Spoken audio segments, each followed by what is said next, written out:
All right, is Gary Roberts the Joe Rogan of arm wrestling? So before we get into that, let's just talk about arm wrestling channels on YouTube in general, right? So if we look at the bottom to the top in terms of number of subscribers, and then I'll kind of give you my opinion on what that channel is for me and how I kind of perceive it in the future. So there's a whole bunch more. I'm just stating the ones that I know and that are putting content out there on the regular. So Uncle John Arm Wrestling Show has got right at 3K, 3,000 subs. Uncle John is cool. I think he's Canadian, Nova Scotia maybe or something like that. I'm sure someone will correct me if I'm wrong. Cool guy. He's got a lot of content. In fact, his content is very clean cut. He Everything is rock solid in terms of he's got little competitions going on. He can host a lot of live chats with ease. Very, very knowledgeable. Cool guy, but it's not my top favorite channel. Next up, we got Lethal Arms Assassins, Paul Lynn.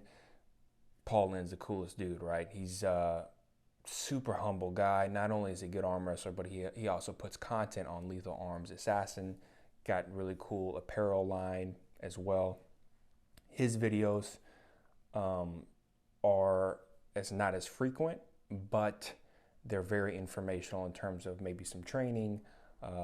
Recently, he had a few videos of some tournament pulling. But like he said himself, he's not doing this as a job, so there's no reason for him to post every single day. Lethal Arms, he's right at like 5K subs. Derek Smith, we all know Derek Smith out of SoCal, doing a lot of good things on the West Coast, and he just was over there in Dubai doing his thing with Larry.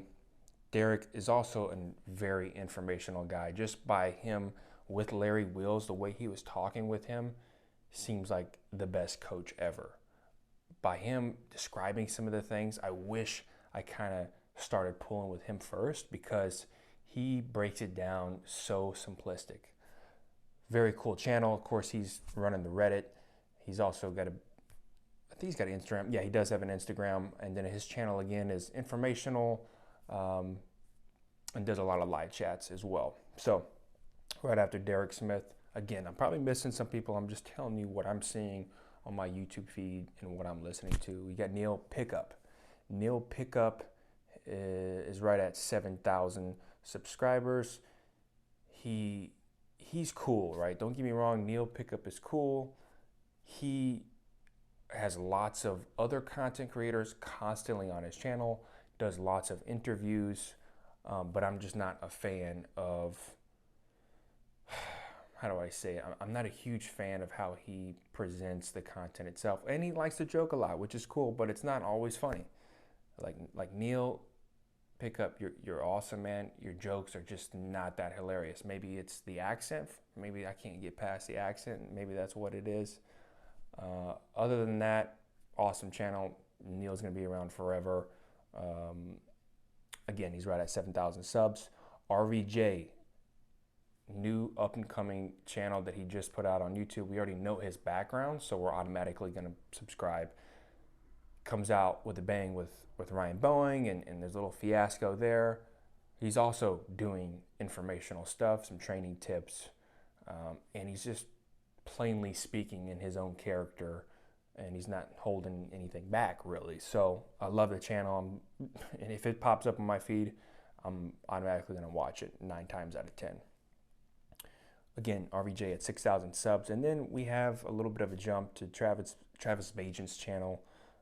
He's right at 10,000 subs. Now his channel aggravates me because it could be the #1 channel. Travis Bajan could have the #1 YouTube channel up there, right up there with Alex B, and we'll get to that. But he isn't as consistent as all the other channels are.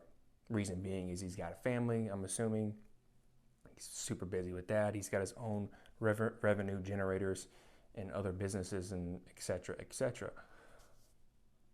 I'm assuming he does. So again, with having a family and some of the kids being older, he doesn't have time. But if he would see the value that he could do, he could be very, very close to Devin Larratt's channel, if not bigger, my opinion. Again, Travis Bajan is right around 10,000 subs. Correct me if I'm wrong. Boom, we make another jump to Ryan Bowen's channel, right at 36,000 subs. And his channel is all over the place. He's been there, done that. He's done tourney coverage. He's done interviews. He's done training. He's done, you name it. He's pretty much done it all. Great channel. Love Ryan Bowen. I'll continue to follow him. Then we get to Gary Roberts. Gary Roberts with ArmTV has exploded to 20,000 subs, and it's continuing to climb. I'm going to come back to Gary. Right after Gary, Coach Ray is right at 46,000 subs. Again, Coach Ray is cool. Very, very specific in his training and details. One of the very first channels I followed when I started arm wrestling because I needed to figure out movements, basic exercises. Then we have a massive jump to Devin Larratt's channel, over 300,000 subs. We already know about his channel. We all know who he is. And then you have, of course, Wrestling TV and Alex B right at just over 1 million subscribers. So with all these channels, we have a wide range of subscriptions and subscribers, right? You could kind of tell where people are gravitating to, right? So who is the Joe Rogan of arm wrestling right now? My opinion, it's Gary Roberts. What he's doing on the channel is he's collaborating with lots of other content creators, which is what Neil Pickup is doing, but he's also launching very frequently his old archival videos from the past, early 2000s, mid 2000s, with all of the big heavy hitters, John Brazing videos, Travis Bajan videos. And he's pretty much going live or launching those videos or talking with Travis Bajan every day, it seems like. So one of the key things that Gary is doing or has done when he first started the channel was he brought on one of the biggest names in the sport, Travis Bajan, we all know. And that literally made his channel right off the bat. It basically certified it, right? For me, at least.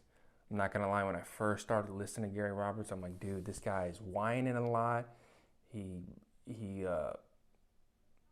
know, it's like, who's this guy? But again, I'm new to arm wrestling, so I didn't really validate him correctly like I should have. So, but after a while, I'm like, man, I'm starting to like Gary Roberts because the way he brings his emotion and his character into the conversations is awesome. Some of the stories that he gets out of Travis, you can't beat that. The way that they commingle together, the way that he drives the channel, and Gary Roberts is giving. He's giving back to the community by inviting anyone and everyone to come onto the Zoom calls and just openly chat. Guys who's just started arm wrestling, he's just like, yeah, come on. That is very, very cool, and he's helping the community out big time. And now he's promoting the tournament, the ROTN tournament in Waxahachie end of March. So I'm gonna go to that. If anybody else is gonna go there, give me a shout. It's gonna be a lot of fun. Again, Gary Roberts, in my opinion, is the Joe Rogan of arm wrestling. He knows what he's doing, and he's gonna continually adapt and evolve in his channel itself, and it's rapidly growing. So I'm excited for him. I'm excited to see what he puts out every single day. So these are just my opinions, but tell me your guys' thoughts. What's your favorite arm wrestling channel out there of all the ones that we've talked about or the ones that I haven't talked about? All right, peace.